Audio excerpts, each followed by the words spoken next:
banal na misa at lumago sa pag-ibig sa salita ng buhay mula sa Ama? Opo.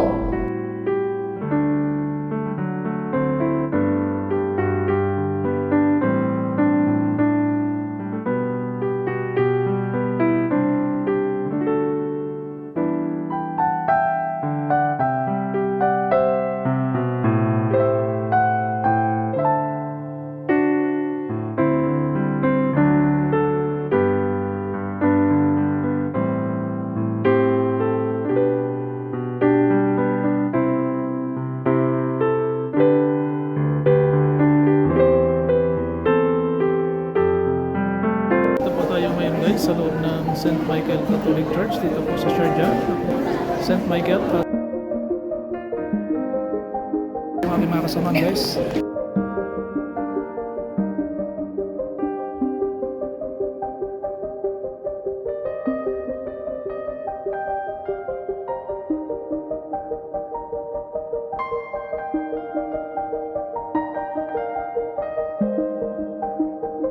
Sister Dora. Steodora. Sistelia. Tandaan po rin yung kanila. Sila po yung mga sumagot, ha? Ang kanilang po, nakahanda ba kayo? Isabukay ang inyong ipinahayag sa banal na misa at lumago sa pagkita ng buhay ng sama. At yung nakahanda ba kayo?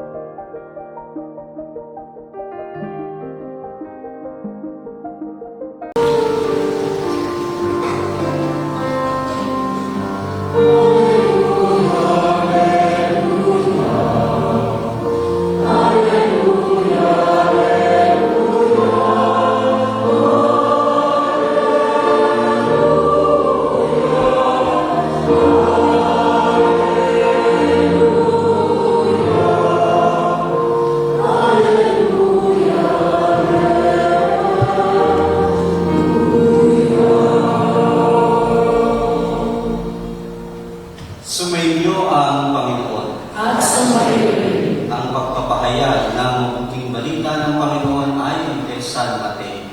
papuri sa iyo, Panginoon. Noong panahon iyon, si Jesus ay dumating sa Jordan mula sa Galilea at lumapit kay Juan upang magpabinyag. Sinansala siya ni Juan na ang wika, "Ako po ang dapat binyagan ninyo, at kayo po ang lumalapit sa akin." Ngunit tinugon siya ni Jesus, "Hayaan ko itong mangyari ngayon, sapagkat ito ang nararapat nating gawin upang matupad ang kalooban ng Diyos." At pumayag si Juan. Nang mabinyagan si Jesus, umahon siya sa tubig, nabuksan ang langit, at nakita niya ang Espiritu ng Diyos bumaba sa kanya, gaya ng isang kalapati. At isang tingin mula sa langit ang nagsabi, "Ito ang minamahal kong anak, na lubos kong pinalulugdan." Mga kapatid, ang mabuting balita ng Panginoon. Pinupuri ka namin, Panginoong Yesu Kristo. Merry Christmas po sa inyong lahat. Ngayon yung huling araw, batiin nyo naman yung inyong katabi. Merry Christmas!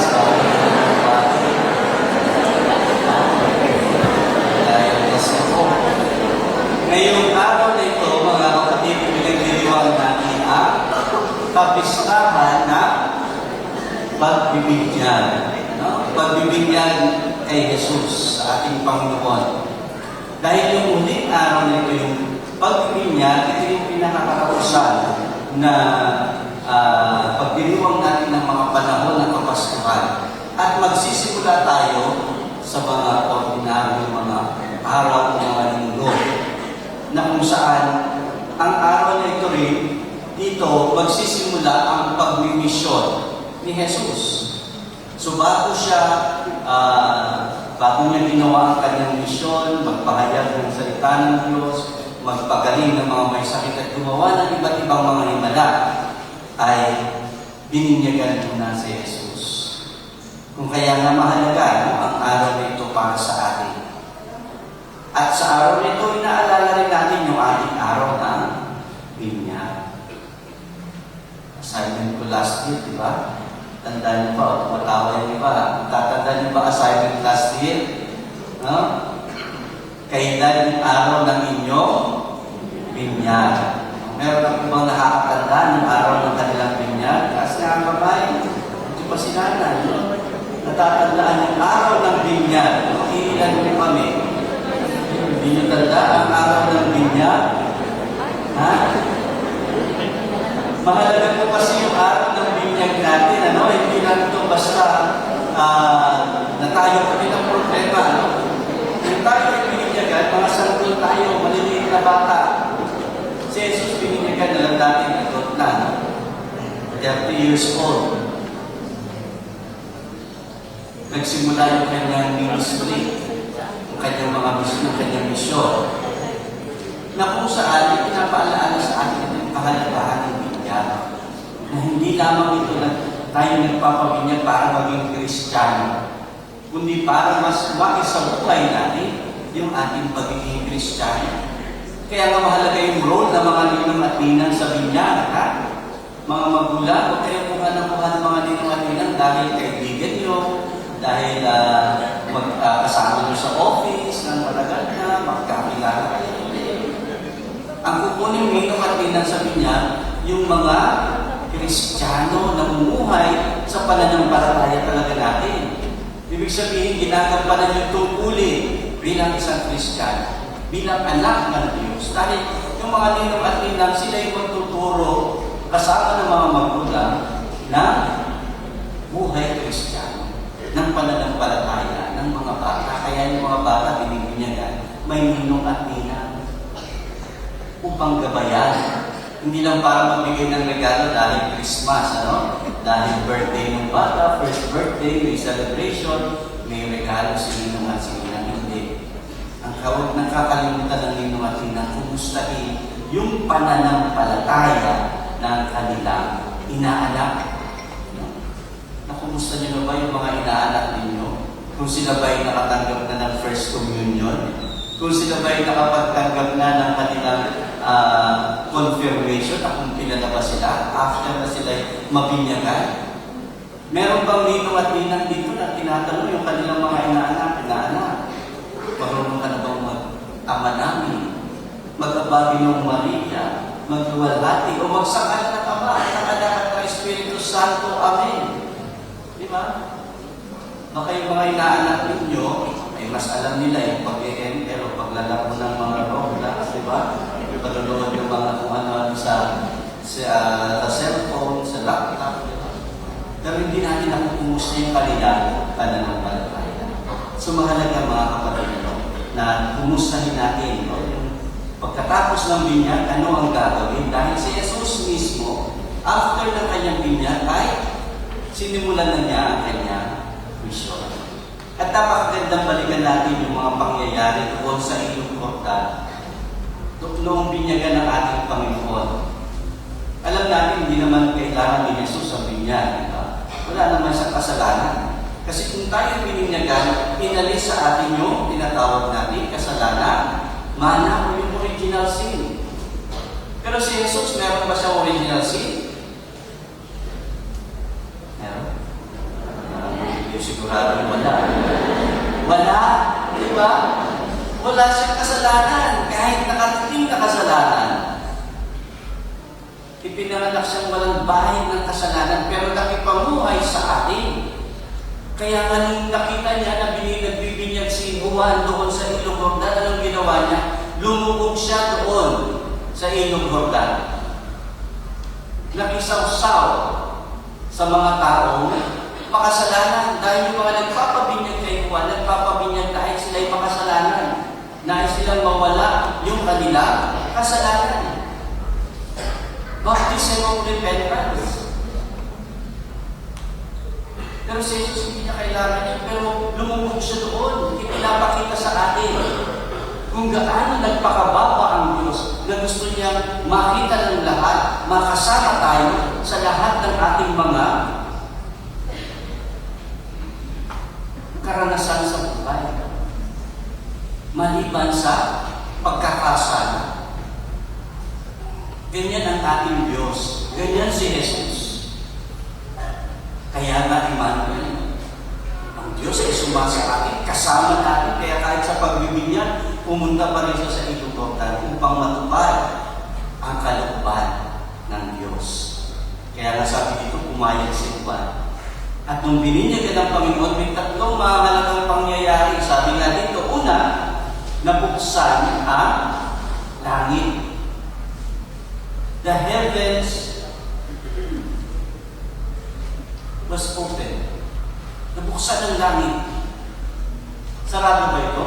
Before? Yes. Bakit? Kasi nung nagkasala ang tao, di ba before, namumuhay ang lahat, no? Wala naman talagang nasa malayo eh. Kasama ng Diyos ang lahat. Si Eva at Adan, subalit nagkasala ang tao, nagkaroon ng gap between heaven and earth. Dahil sa kasalanan. Kaya nga, ang pag-iisip doon, mayroong sarado ang langit. Kaya hindi makapasok. Subalit, nung dumating si Jesus, nung bibinyagan si Jesus ang naging tulay between heaven and earth, ng tao at ng Diyos. Ganito kahalaga ang binyag na tinanggap ni Jesus. At ganoon din sa ating buhay, nung tayo ay bininyagan, nabuksan ang langit para sa atin. Kaya nga, sabi ko, we become the sons and daughter of God. Tayo naging mga anak ng Diyos. Tinuring na anak ng Diyos. At nagkaroon bilang anak ng Diyos, meron tayong karapatang makapasok sa langit. Because we become the heirs of the kingdom of God, the tagapagmana ng kaharian ng Diyos. Diba? Napakagandang biyaya. Sapagkat binuksan ang langit, naging tagapagmana tayo ng langit. Ano pang gusto ninyong mana? Diba? Bago wala yung mga mana natin dito sa mundo, kung meron man tayong mamanahin sa mga magulang natin. Ang pinakamagandang mana na tanggap natin, yung tayo ay bininyagan. Dahil tayo naging tagapagmana ng kaharian ng Diyos. The heavens was open. Nabuksan ng langit para sa ating lahat ng mga nabinyagan. Kaya huwag tayong mawawala ng pag-asa na dahil tayo ay makasalanan, tayo ay may mga pagkukulang, hindi na tayo makakapasok sa langit. Makakapasok pa rin tayo. Dahil tayo tagapagmana ng kaharian ng Diyos. Hindi na lang magiging ganun kadali ang pagpasok. Alam natin, dadaan tayo, sabi nga, sa butas ng karayo. Kaya nga merong purgatory, di ba? Para doon tayo ay linisin bago tayo makapasok sa langit. Pero makakapasok tayo dahil binuksan ito ng Diyos sa pamamagitan ni Jesus. Ano sa kanyang pamilya? Pangalawa, sabi nga sa atin ang Ebanghelyo, nakita niya ang Espiritu ng Diyos bumaba sa kanya gaya ng isang kalapati. The Holy Spirit comes down upon Jesus like a dove. Ano yung mga tatanda nating mga pangyayari tungkol sa kalapati? Yung panahon ni Noah, di ba? Nagkaroon ng baha.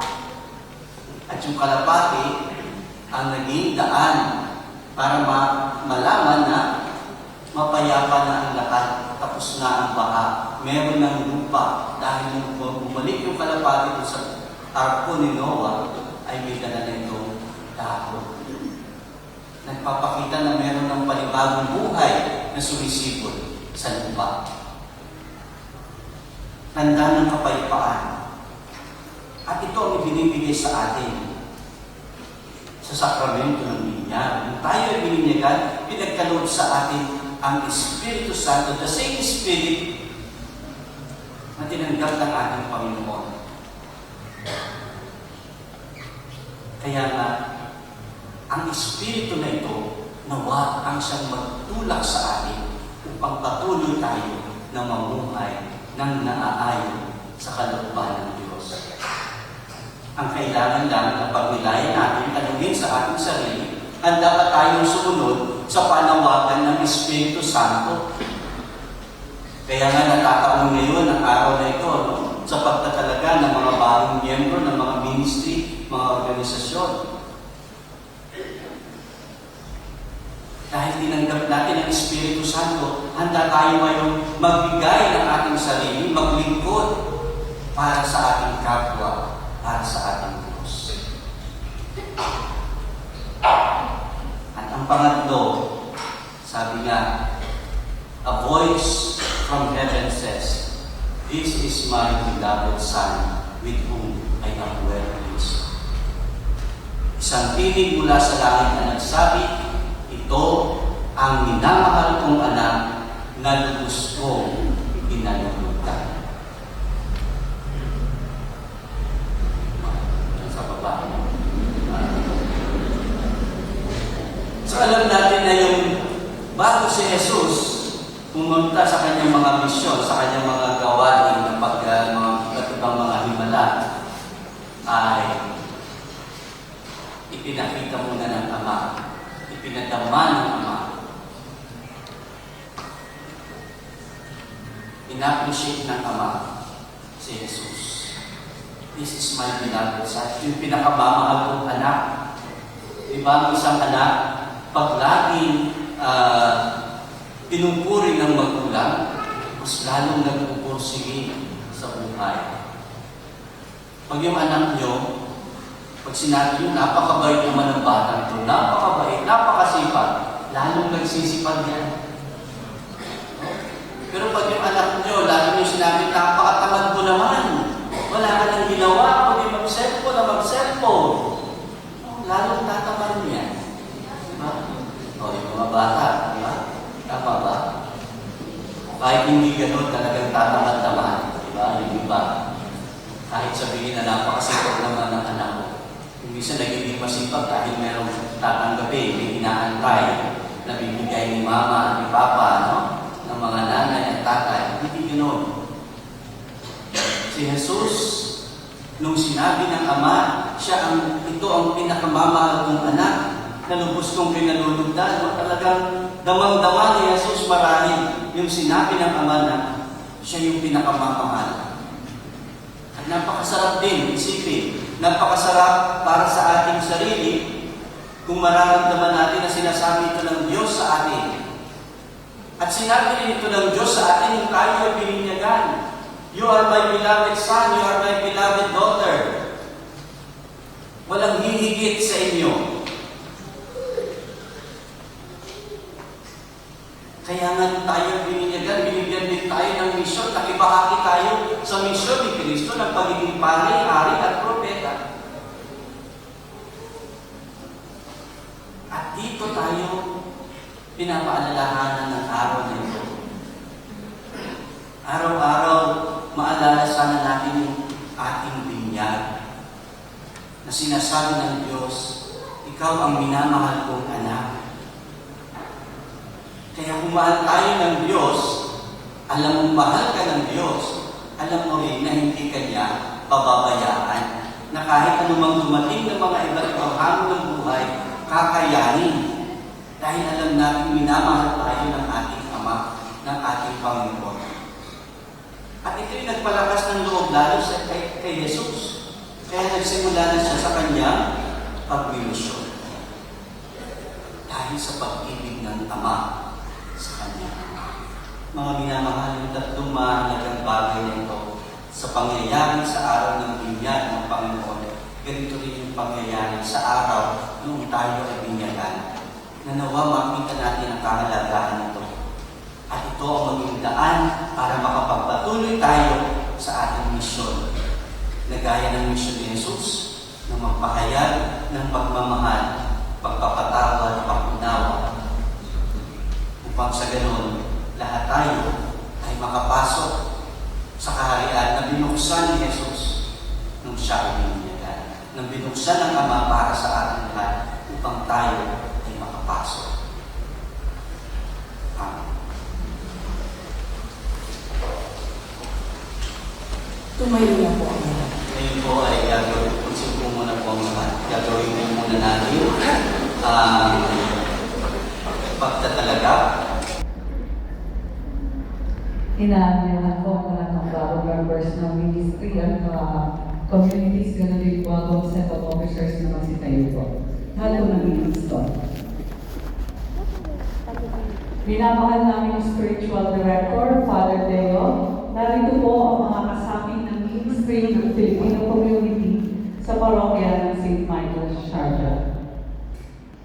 Mga minamahal naming kapatid, sa pasimula pa ng panahon, ninais ng Diyos na ipakilala ang kanyang sarili.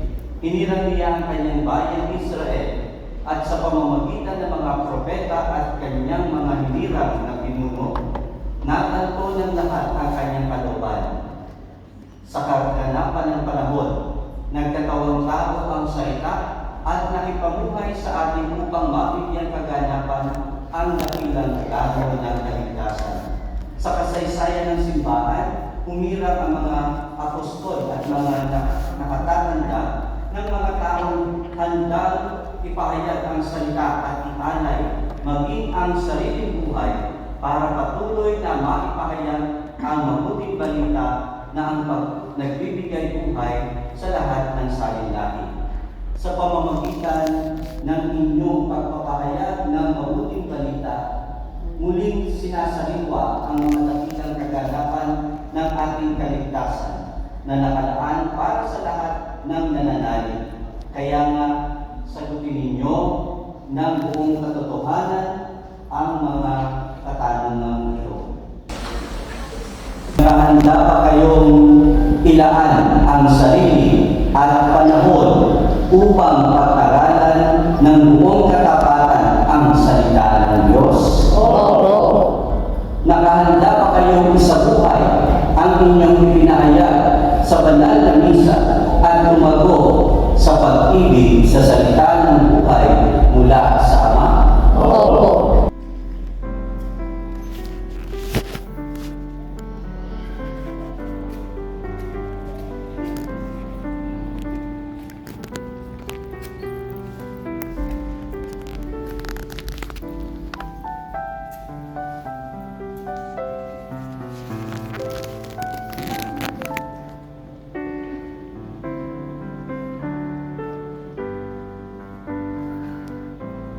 Magsipin ng buong lahat, ipahayag natin ngayon ang ating pananampalataya.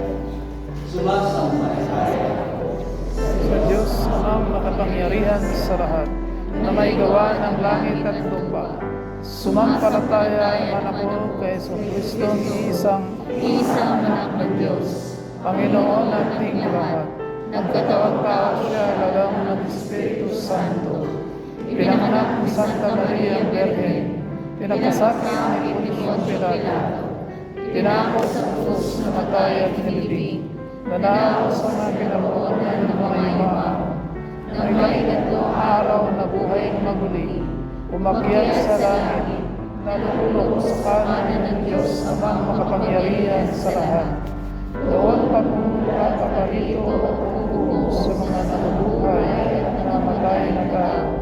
Sumampalataya naman ako sa Diyos Espiritu Santo, sa banal na simbahan Katolika, sa kasamaan ng mga banal, sa kapatawaran ng mga kasalanan, sa pagkabuhay na maguli, ng matay na tao, at sa buhay na walang hanggan. Amen. sa pamamagitan ng tubig ng buhay, binigyan tayo muli ng pag-asang mamuhay bilang mga anak ng Diyos. Buong puso tayong lumapit sa Ama natin, hindi nagpipila na punan ang ating mga pagkukulang at pangangailangan.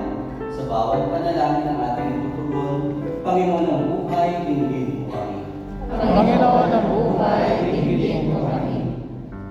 Maging tapat na daluyan nawa ng iyong biyaya ang mga pinuno ng aming simbahan sa kanilang pakikinig sa mga pangangailangan ng mga mananampalatayang ipinagkatiwala mo sa kanila.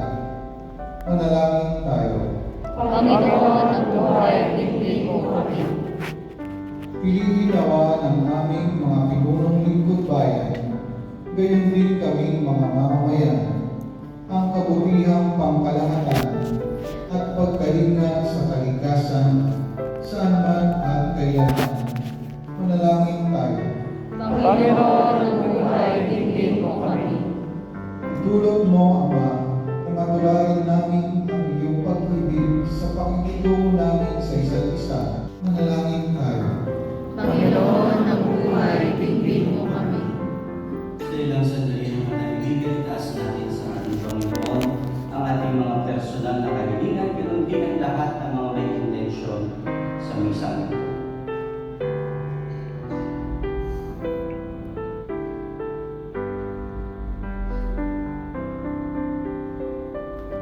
Dakilang Ama, itulot mo manatiling kaming tapat kay Jesus na aming Panginoon ngayon at magpakailanman.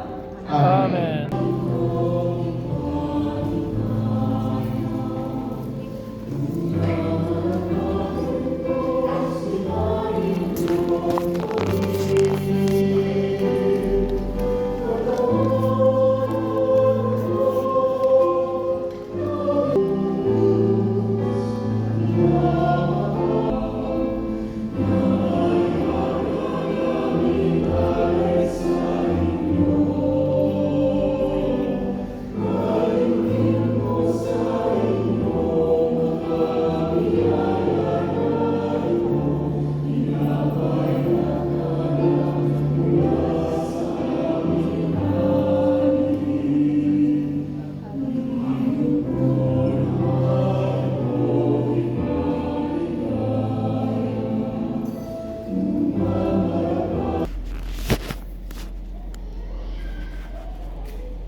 Magsitayo ng pang lahat at ipahayag natin ngayon ang ating pananampalataya. Sumasampalataya ako Sa Diyos ang makapangyarihan sa lahat, na may gawa ng langit at lupa. Sumampalataya man ako kay Jesucristo, isang anak ng Diyos, Panginoon nating lahat. Nagkatawang tao siya lalang ng Espiritu Santo. Pinanganak ni Santa Maria Virgen, pinagkasakit ni Poncio Pilato, tinako sa krus, namatay at nilibing, nanalo sa mga pinabuhunan ng mga yumao, na ikatlong araw na buhay na maguli, umakyat sa langit, nalulok sa kanan ng Diyos amang makapangyarihan sa lahat. Doon pagmumulapaparito at uupo sa mga nabubuhay at namatay na tao. Sumampalataya naman ako sa Diyos Espiritu Santo, sa banal na simbahan katolika, sa kasamaan ng mga banal, sa kapatawaran ng mga kasalanan, sa pagkabuhay na maguli ng matay na tao, at sa buhay na walang hanggan. Amen. sa pamamagitan ng tubig ng buhay, binigyan tayo muli ng pag-asang mamuhay bilang mga anak ng Diyos. Buong puso tayong lumapit sa Ama natin, hindi nagkukulang na punan ang ating mga pagkukulang at pangangailangan. Sa bawat panalangin ng ating itutugon, Panginoon ng buhay, dinggin mo kami. Panginoon ng buhay, dinggin mo kami. Maging tapat na daluyan nawa ng iyong biyaya ang mga pinuno ng aming simbahan sa kanilang pakikinig sa mga pangangailangan ng mga mananampalatayang ipinagkatiwala mo sa kanila. Manalangin tayo. Panginoon ng buhay, dinggin mo kami.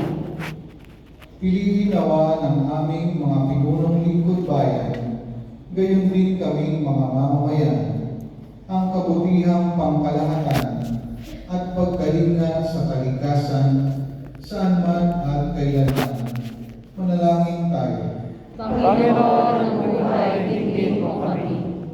Itulot mo, Ama, na matularan namin ang iyong pag-ibig sa pakikitungo namin sa isa't isa, lalo na sa mga pagkakataong mahirap umili. Manalangin tayo. Panginoon ng buhay, dinggin mo kami. Sa kanilang pagbabalik sa iyo, yakapin mo sa iyong pag-ibig ang aming mga yumaong mahal sa buhay at patuloyin mo sila Sa buhay, tingin mo kami. Sa ilang sandali ng katahimikan, itaas natin sa ating Panginoon ang ating mga personal na kahilingan, ganoon din ang lahat ng mga may intensyon sa misang ito. Ang Diyos, Marapat na siya'y pasalamatan. Ama naming makapangyarihan, tunay na marapat na ikaw ay aming pasalamatan sa pamamagitan ni Jesucristo na aming Panginoon.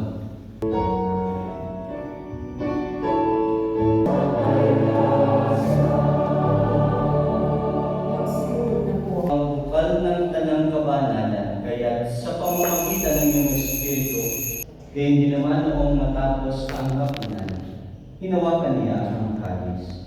Muli kaniya pinasalamatan, iniabot niya ang kalis sa kanyang mga alagad at sinabi, "Tanggapin ninyong lahat ito at inumin. Ito ang kalis ng aking dugo ng bago at walang hanggang tipan. Ang aming dugo na ibubuhos para sa inyo at para sa lahat, sa ikapagpapatawad ng mga kasalanan. Gawin ninyo ito sa pag-alaala sa akin."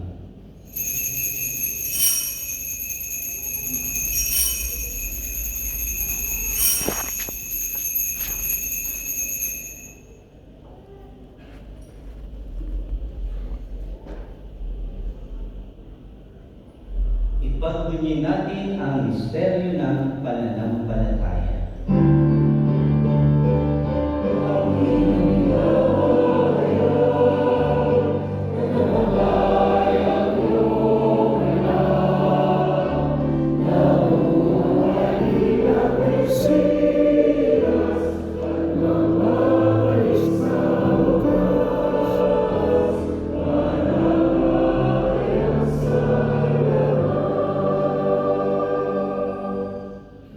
Ama, ginagawa namin ngayon ang pag-alaala sa pagkamatay at muling pagkabuhay ng iyong anak. Kaya iniaalay namin sa iyo ang tinapay na nagbibigay buhay at ang kalis na nagkakaloob ng kaligtasan. Kami nagpapasalamat dahil kami iyong minarapat na tumayo sa harap mo para maglingkod sa iyo. Sinasama namin kaming magsasalo-salo sa katawan at dugo ni Kristo ay mabuklod sa pagkakaisa sa pamamagitan ng Espiritu Santo. Ang malingapin mo ang iyong simbahang laganap sa buong daigdig. Puspusin mo kami sa pag-ibig. Kay San Leon na aming Papa at ni Paulo na aming Obispo at ng Tanang Kaparinilay nang may pag-asang sila'y muling mabubuhay. Kayo din ang lahat ng mga pumanaw. Kawan mo sila at patuloyin sa iyong kaliwanagan. Kawan mo panindapatin kaming lahat na makasalo sa iyong buhay na walang wakas. Kay San mahal na Birheng Maria na ina ng Diyos at San Jose na kanyang esposo. Kaysa ng mga apostol at ng lahat ng mga banal na namuhay dito sa daigdig ng kalugod-lugod sa iyo, maipagdiwang gawa namin ang pagpupuri sa ikararangal mo sa pamamagitan ng iyong anak na aming Panginoong Jesucristo. Sa pamamagitan ni Kristo, kasama niya at sa Kanya, ang lahat ng parangal at papuri ay sa iyo, Diyos Ama, makapangyarihan, kasama ng Espiritu Santo, magpasawalang hanggan.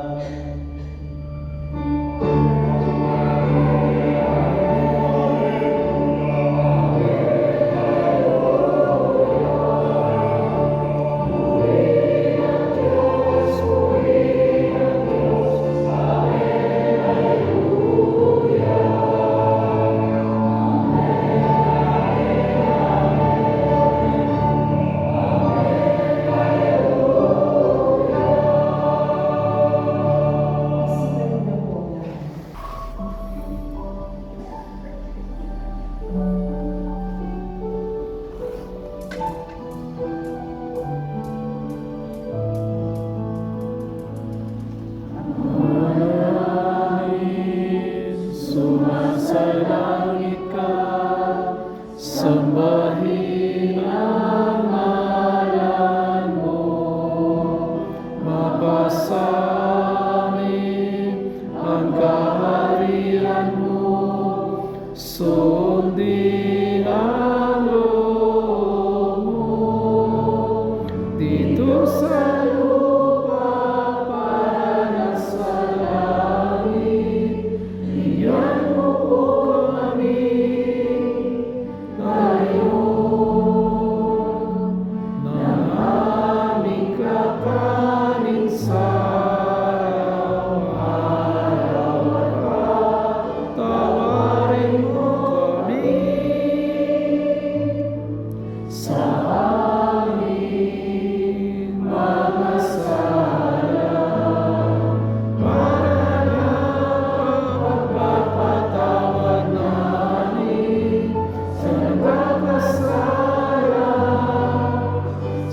Tinadyadyaan mo kami sa masama. Hinihiling namin kami adya sa lahat ng masama, pagkalooban ng kapayapaan araw-araw, iligtas sa kasalanan at ilayo sa lahat ng kapahamakan, samantalang aming pinananabigan ang nakilang araw ng pagpapahayag ng tagapagligtas namin, si Hesus Kristo. Sapagkat Sa iyo ang kaharian, ang kapangyarihan at ang kapurihan at pasalamat. Amen. Panginoong Hesus Kristo, sinabi mo sa iyong mga apostol, kapayapaan ang iniiwan ko sa inyo. Ang aking kapayapaan ang ibinibigay ko sa inyo.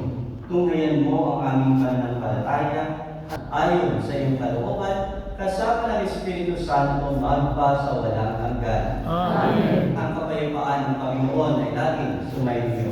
At sumainyo rin. Higayin kayo ngayon ang kapayapaan sa isa't isa. Peace be with you, sister. Peace be with you, sister. Brother, peace be with you, sister. Hello, sis.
Mga kapatid, ito si Kristo ang Kordero ng Diyos.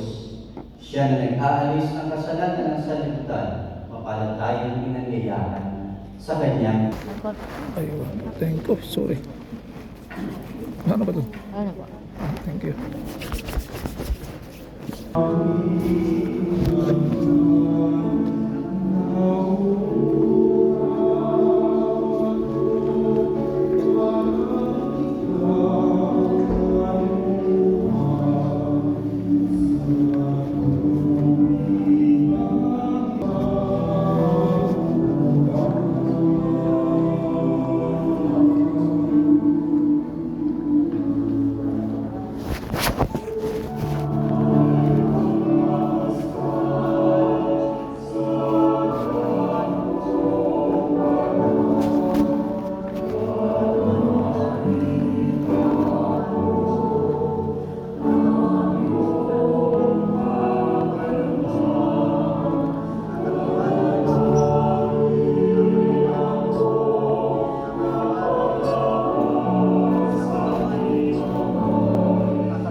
Amen.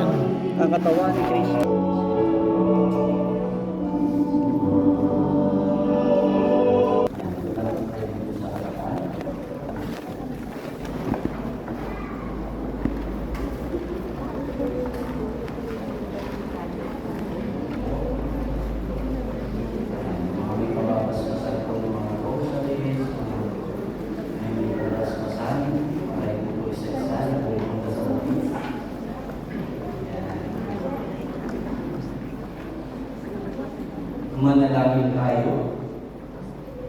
Mga kapatid, manalangin tayo sa Diyos sa mga makapangyarihan upang tayo ay maging kawangis ni Kristo sa taimtim na pagdalangin sa tulong ng mga larawan at dasalan.